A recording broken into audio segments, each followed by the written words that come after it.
You're listening to the GDPR Weekly Show with your host, Keith Budden.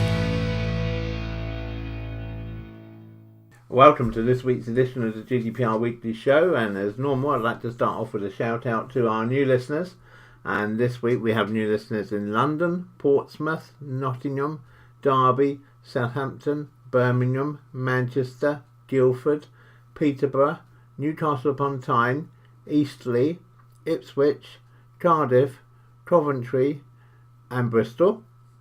And then moving over to the continent, we have new listeners in Lisbon in Portugal, in Barcelona, in Malaga and in Valencia, all in Spain, in Milan in Italy, in Frankfurt in Germany, Brandenburg in Germany, Warsaw in Poland, Vilnius in Lithuania, Hamataz in Israel, Johannesburg in South Africa, Kanagawa in Japan, Sydney in Australia, Quintana Roo in Mexico, and in the US, in Indiana, in Tennessee, and in Hawaii.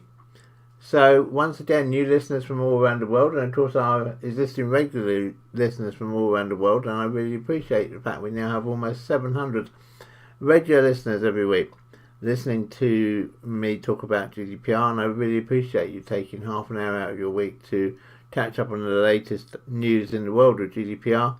And as always, if you have any comments about the programme or any suggestions for a future programme, then please do send them in to me at podcasts@insurety.co.uk. That's ENSURETY.co.uk, podcasts@insurety.co.uk, with any comments or questions about the show. I really do appreciate all your feedback. I unfortunately don't have time to always reply to every piece of feedback, but please be sure I do read every single email that comes into podcasts@insurety.co.uk. And so in a moment I'll be telling you what's coming up in this week's edition of the GDPR Weekly Show. You're listening to the GDPR Weekly Show with your host, Keith Budden. So coming up in this week's episode of the GDPR Weekly Show, we have an update on the Cambridge Analytica /Facebook data breach. We have some information from the Information Commissioner's Office on recommended document retention periods. We have some information on an award which is being offered by the ICO, the ICO Practitioner Award. We have a note of the top data breaches in 2018. We have an article about a ruling which is expected this week from the European Court of Justice. We have a note on what can be gained from a new ITV drama, Cleaning Up, starring Sheridan Smith. We have an important security update about finding unexpected USB keys either in your car park or in your reception area. And then finally for this week, some thoughts on the right to be forgotten and whether that can be applied by just encrypting data rather than deleting data. So, once again, a packed episode of the GDPR Weekly Show. Check us out on Facebook. So we start this week with an update on the Facebook Cambridge Analytica data breach, which I know most of you will know we've been covering for a number of weeks now on the GDPR Weekly Show, and we've just had the latest update from the ICO this week, which is to say that SCL Elections Limited, who trade as Cambridge Analytica, has been fined £15,000 for failing to comply with a previous enforcement notice issued by the ICO, issued by the Information Commissioner. SCL Elections Limited appeared at Hendon's Magistrates Court in London and pleaded guilty through its lawyer to breaching Section 47, Paragraph 1 of the Data Protection Act. The criminal prosecution related to the company's failure to respond to an enforcement notice which had been issued by the ICO in May 2018, which ordered the company to respond in full to a subject access request submitted by Professor David Carroll, a US-based academic, which the company Cambridge Analytica have failed so far to do.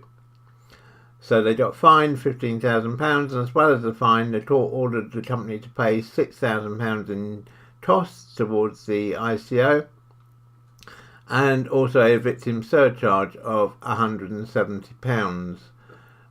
Speaking after the court case, Elizabeth Denham, the Information Commissioner, said this prosecution, the first against Cambridge Analytica, is a warning that there are consequences for ignoring the law. Wherever you live in the world, if your data is being processed by a UK company, UK data protection laws apply. Organisations that handle personal data must respect people's legal privacy rights.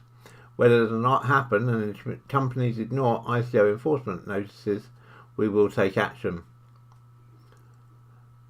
And so it'll be interesting to see what follows on from this with Cambridge Analytica, but certainly it's obviously going to be one of those cases which, as we go through 2019, is not going to go away. And whenever we know of an update, we will keep you updated via reports on the GDPR Weekly Show.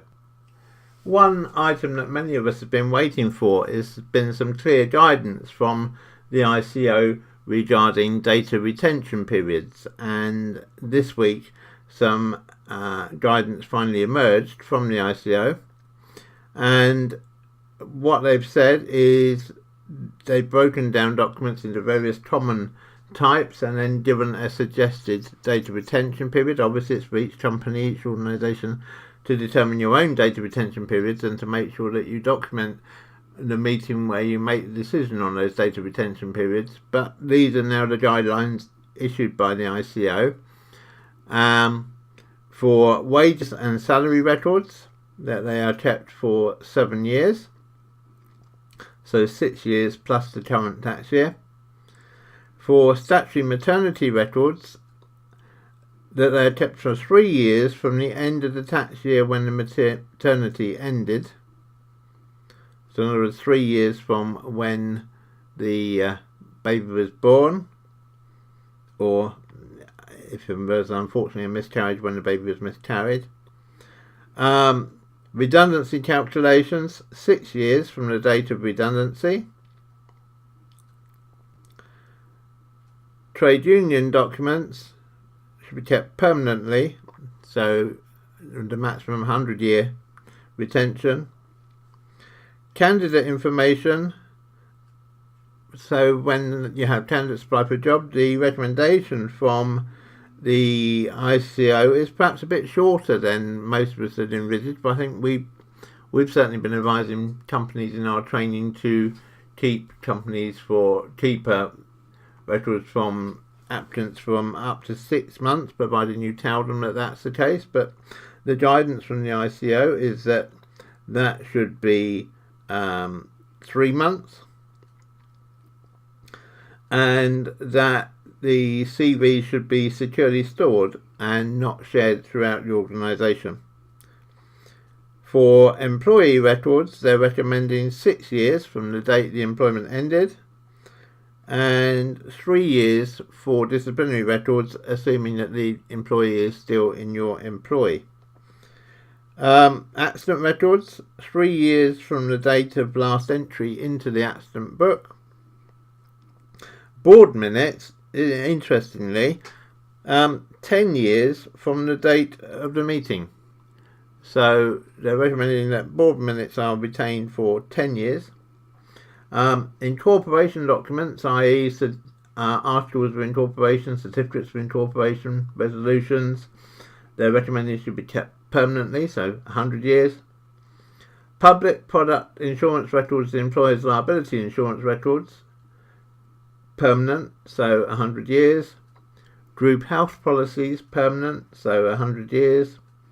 Client contracts, 6 years from the date the contract ends, although they have added a note that if the contract is executed as a deed, then they should be kept for 12 years from the date the contract ends. Supplier contracts, 6 years from the date the contract ends, and again if executed as a deed, 12 years. And accounting records and bank statements, for the accounting records themselves, they're saying 6 years from the end of the last financial year.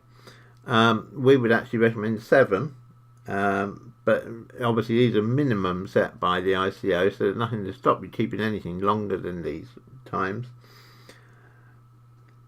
But for bank statements, they're saying 20 years. So some interesting guidance there, and I recognise that's quite hard possibly to take down from an audio transcription like this, so we will get that produced as a document and make that available for members, to those of you who are clients who are members of our members club. If you're a client and not a member of our members club, and or you're not a client of ours but would like to join our members club and benefit from our regular production of documents such as these, then please let us know. Please just drop us an email to podcasts@insurity.co.uk and one of our team will get in touch with you. That's podcasts@insurity, ENSURETY.co.uk, if you'd like a copy of that checklist for data retention periods as a document, which make it easier to follow. Check us out on Facebook. Just a reminder that as well as the podcast, we now have our own Facebook group. Please do pop along and see us there at https://www.facebook.com/groups/GDPR Weekly Show. That's always one word, GDPR Weekly Show. And do please come and join the group and follow the discussions that are going on. You're listening to the GDPR Weekly Show with your host, Keith Budden. The Information Commissioner is calling for nominations for the ICO Practitioner Award for Excellence in Data Protection. The Information Commissioner is calling for nominations for the second year running for nominations of ICO practitioners, and looking for nominations to recognise those practitioners who go above and beyond when it comes to implementing data protection in practice. The inaugural award last year in 2018 was won by Esther Watt, the Data Protection Officer at North Test Devon Council in Lincolnshire. The award is judged by an in-house panel at the Information Commissioner's Office. Contenders will be likely to be those who have shown inspiring data protection practice and leadership, particularly in the areas of accountability and privacy by design, and contributed to upholding key rights in the GDPR. They may also be those who made good use available of the resources from the ICO to help organisations live up to their obligations and inspire public trust and confidence in how the organisation handles personal information. The shortlisted nominees and those nominated will be invited to a conference later in the year to be held by the ICO. And the closing date for nominations is the 28th of February 2019. And if you would like to nominate a practitioner for the award, then you can find further information on the Information Commissioner's website at www.ico.org.uk. www.ico.org.uk for any nominations. Nominations to be received by the 28th of February 2019. You're listening to the GDPR Weekly Show with your host, Keith Budden. The Cambridge Analytica update prompted us to look back at 2018 and particular data breaches, and we did a bit of totalling up and discovered that over 1 billion people were affected by known data breaches in 2018. And of course there may be all manner of data breaches that have not been reported, and so no one knows. But those that we do know, it affects more than a billion people by the loss of personal data through 13 data breaches at 11 different companies. The biggest breach of the year, of course, was the 500 million customers of the Marriott Hotel Group including the 4 Points and Western Hotel, Le Meridien, Aloft, Sheraton, Westin and St Regis brands. And the Marriott case, of course, is ongoing, and we will keep you updated on that in due course. The second largest data breach of the year was at Twitter, affecting some 330 million users when a software bug exposed passwords in plain text. Twitter's said it's now fixed that bug, but we're waiting to see again to see whether they will face any penalty from the ICO for that very substantial data breach. And then third is MyFitnessPal, a food and nutrition app owned by Under Armour, which leaked the data of 150 million users. And MyFitnessPal tried to make themselves look better than the others by saying that once the company noticed the breach, it notified its users in almost record time, and of just 4 days. Well, fair enough, but since GDPR says you have to notify the ICO within 72 hours, and the ICO can then instruct you to notify your customers, maybe being able to do it in 4 days is something which everyone should aim to be able to do, and not be something to actually crow about as actually feeling that gives you somehow your data breach was less serious than others. I think if I was one of the 150 million users affected by the MyFitnessPal data breach, I think the fact that they did manage to comply within the timescale is probably small comfort. You're listening to the GDPR Weekly Show with your host, Keith Budden. Well, all eyes will be on Westminster this week, and of course the outcome of the vote on Theresa May's Brexit agreement on Tuesday. For those of us involved in the world of GDPR, there's another judgment which we're also waiting to hear this week, which will come from the European Court of Justice, and we're hoping it will be this week. The European Court of Justice is expected to rule that the right to be forgotten, conferred by GDPR, applies only to data held within the EU and not data held globally. Now, of course, the right to be forgotten, as we've covered in previous episodes of the GDPR Weekly Show, is not absolute. There are reasons why you cannot delete data or don't have to delete data. But assuming you do have to delete data, at the moment, the understanding has been that you have to do that wherever you hold the data in the world. And this particular case, which has been occupying the minds of Google, but Google have appealed to the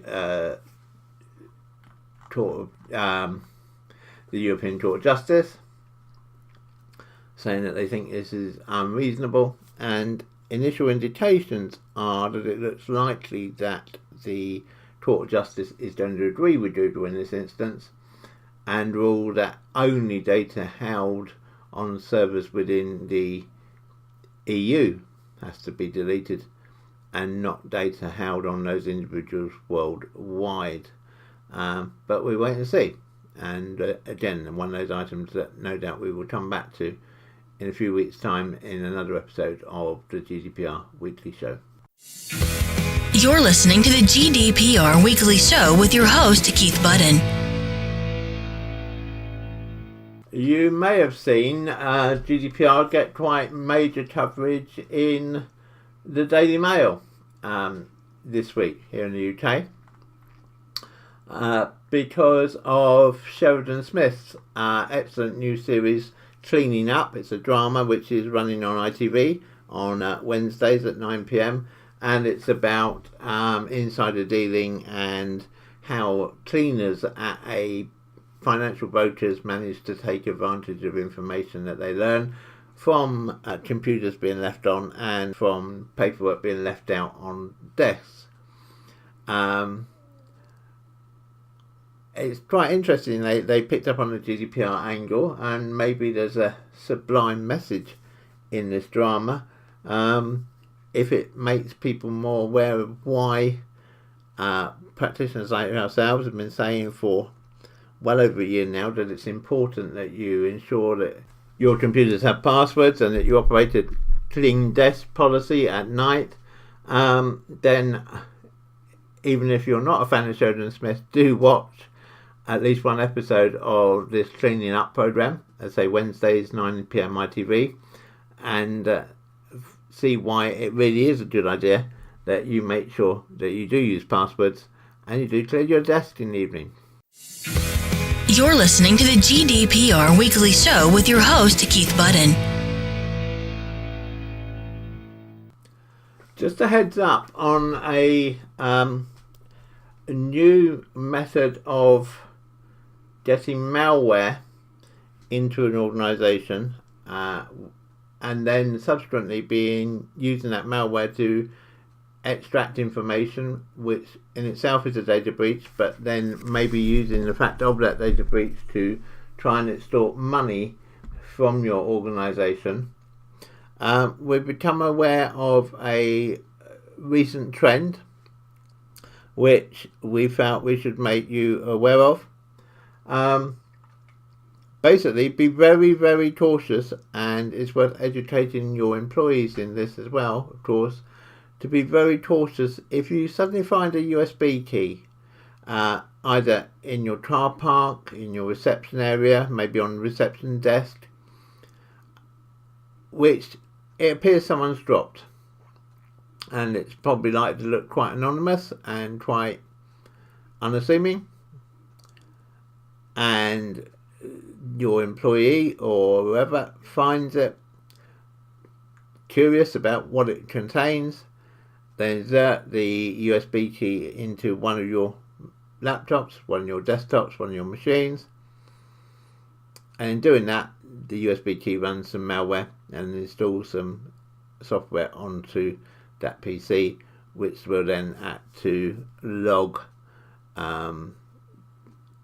key presses and so on that machine, and also give access to, potentially give a window of access to other data on your machine.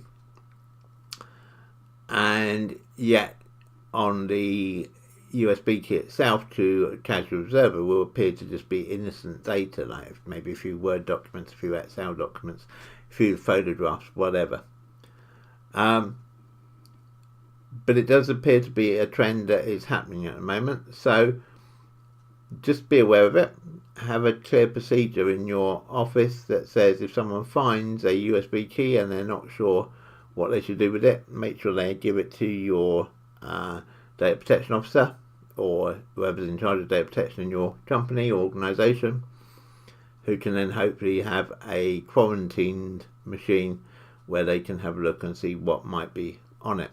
A quarantined machine being a PC or a Mac that is not in any way attached to the network or attached to the internet.